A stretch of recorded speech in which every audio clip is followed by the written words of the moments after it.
अब हम दूसरे क्वेश्चन पे आते हैं। दूसरा जो डाउट है उसमें देखो क्या है कि a toy is in the form of a hemisphere.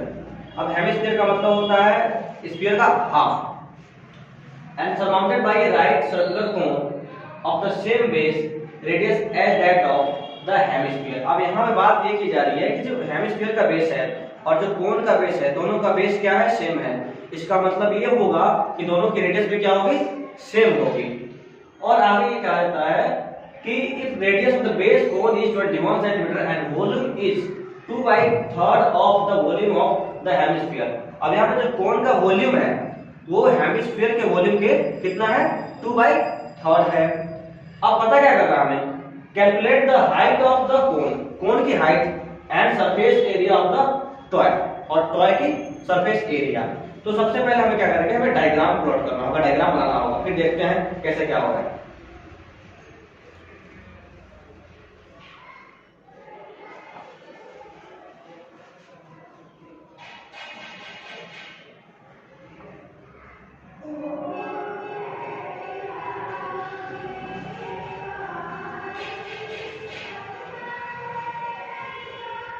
मान लो इस टाइप का कोई खिलौना है, टॉय है, और यहाँ पे ये बताया जा रहा है कि जो रेडियस है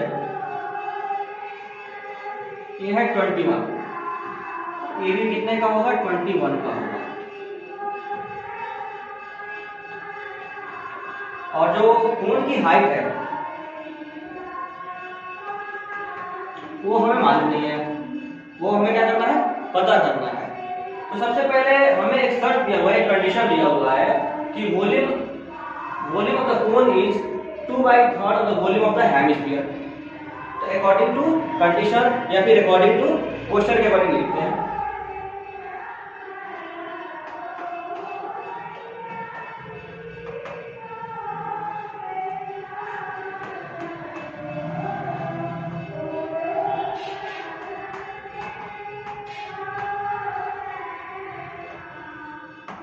two by three of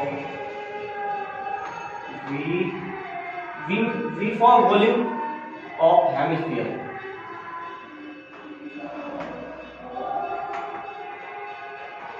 sphere equals to volume of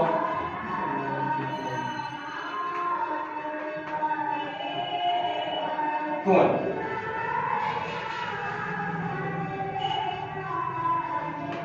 two by three. अब यहाँ पे क्या करते हैं, हेमिस्फीयर का वॉल्यूम निकालने का जो फॉर्मूला होता है वो होता है 2/3 पाई r क्यूब। सो 2/3 पाई r क्यूब। और यहाँ पे कोण के लिए फॉर्मूला होता है 1/3 पाई r स्क्वायर h। अब यहाँ हम हमेशा देखते हैं कि 2/3 इधर है और 1/3 इधर है। डेनोमिनेटर में 3 यहाँ पे है और डेनोमिनेटर में 3 यहाँ पे है। अगर हमें इस 3 को पक्षांतर करना, ट्रांसफर करना है, तो 3 को हमें इस साइड ले जाने में ये 3 मल्टीप्लिकेशन में कन्वर्ट हो जाएगा। या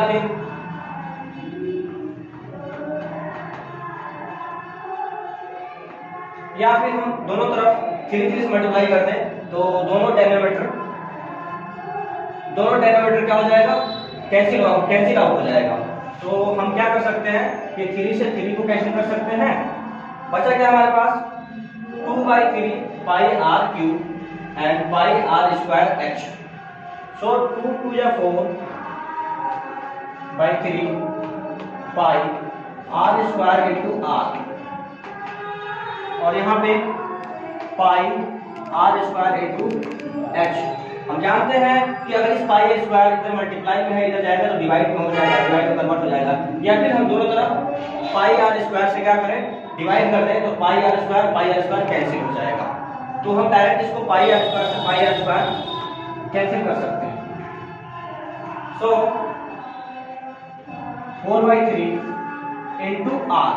अब यहाँ पे डायग्राम से देखते हैं कि r की वैल्यू कितनी है, 21 सेंटीमीटर है।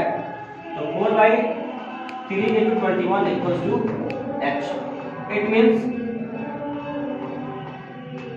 h equals to 4 7 28 meter।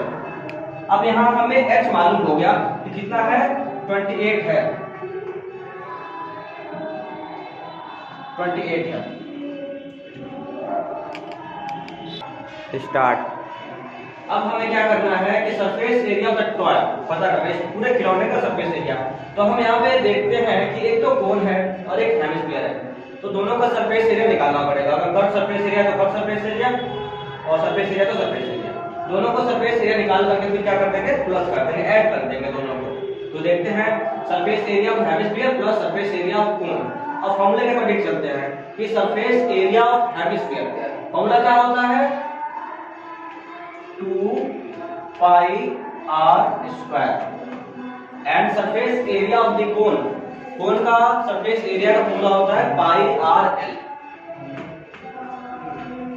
तो यहाँ पे कॉमन क्या है, पाई r और पाई r दोनों साइड कॉमन है, दोनों तरफ कॉमन है दोनों टर्म में, तो पाई r हमने कॉमन ले लिया, 2r और प्लस l। अब यहाँ पे जो L है ये तो नई चीज है और L इसमें कहीं दिया नहीं है। L मींस स्लैंट हाइट, तिरछी ऊंचाई, तो ये हो गया L और यहाँ भी हो गया L। तो L की वैल्यू तो हमें मालूम नहीं है कि L कितना होगा। तो अब यहाँ पे हम ऑब्जर्व करते हैं कि ये A, अगर ये O है और ये B है, तो AOB एक राइट एंगल ट्रायंगल है और यहाँ पे हम पाइथागोरस थ्योरम को अप्लाई कर सकते हैं और L निकाल सकते हैं। तो L को हम इधर साइड में देखते हैं क्या होता है, L equals to r square plus h square. So r equals to 21, तो 21 का स्क्वायर और plus h equals to 28, h equals to 28,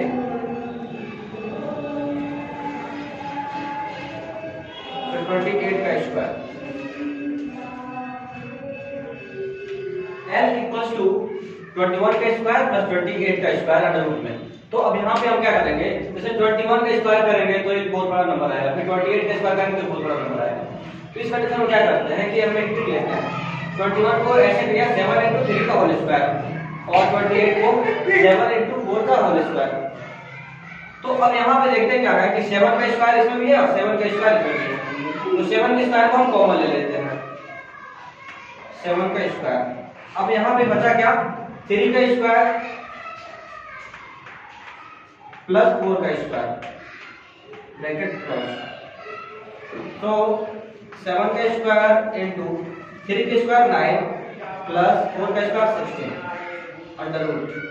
तो यहाँ पे हो जाएगा 7 स्क्वायर इंटू 16 प्लस 9 25 एंड 25 जो है वो 5 का स्क्वायर है और अंडर रूट। तो L इक्वल्स टू, अब हम जानते हैं कि अंडर रूट में 7 स्क्वायर है, तो यहाँ 7 into 7 and under root 5 square है, it means 5 into 5। So and under root means power 1 by 2, तो यहाँ पे क्या हो जाएगा 7 multiply 5, L इक्वल्स टू, तो L इक्वल्स टू 35। अब यहाँ से इस L की वैल्यू 35 इस इक्वेशन में हम पुट करते हैं। आप सबको समझ में आ गया होगा कि यहाँ पे 7 square into 5 square equals to 7 into 5 कैसे हो गया, अंडर रूट के अंदर है तो, क्योंकि अंडर रूट का मतलब होता है पावर 1 by 2 और 2 से 2 कैंसिल हो जाता है, इसलिए हमने क्या किया है 7 का स्क्वायर और इंटू 5 का स्क्वायर अंडर रूट में बाहर आकर कितना हो जाएगा 7 into 5 हो जाएगा। अब इसकी वैल्यू हम यहाँ पे पुट करते हैं और देखते हैं क्या आता है। तो pi equals to 22/7 and r equals to 21 दिया हुआ है, 2 into 21 एंड L की वैल्यू हमने अभी पता किया 35 आया, ठीक है। सो 22/7 into 21 into 21 2 या 42 प्लस 35। यहां से देखते हैं 7 into 3 एक्शन। सो अब यहाँ पे हमने सोल्व किया तो 7 से 21 3 टाइम्स में कैंसिल हो जाएगा। अब इसकी हम क्या करते हैं मल्टीप्लाई करते हैं, तो 22 इंटू 3 तो 66 हो जाता है। एंड 42 प्लस 35 को देखते हैं तो ये आता है हमारा कितना 5 प्लस 2 7 एंड 4 प्लस 3 7 और इसका मल्टीप्लाई करते हैं तो 66 इंटू 77 की मल्टीप्लाई करते हैं तो 4 8 6 2 ये मल्टीप्लाई करने पे आएगा, इधर मल्टीप्लाई करके देख लो।